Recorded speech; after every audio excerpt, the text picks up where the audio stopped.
của bố mẹ mà mình chưa biết họ thì phải gọi điện thoại hỏi bố mẹ trước đúng không chị? Đúng rồi đấy Bông ạ. Chị ở nhà một mình, Bông phải nhớ những gì chị dặn nha. Vâng ạ, em nhớ rồi chị Xua ạ. Nào, con đi lên bà đi nào, con đi lên bà để cho ăn tiếp là con. Cũng không nên nhận bất Nào, đi lên bà. Đi lên bà nào. Nào, Lên bà yêu. đó đợi bố mẹ về nhé. nào.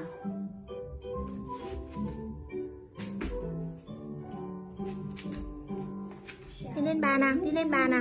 Lên bà nào. Lên bà nào. Lên bà nào. Lên bà nào. Lên bà nào. Lên bà nào. Lên bà yêu. Lên bà. Lên bà nào. Lên bà. Lên bà. Lên bà nào. Lên bà. Lên bà. Tập đi. Lên bà. Lên bà nào. Vỗ tay hoan hô giỏi thế.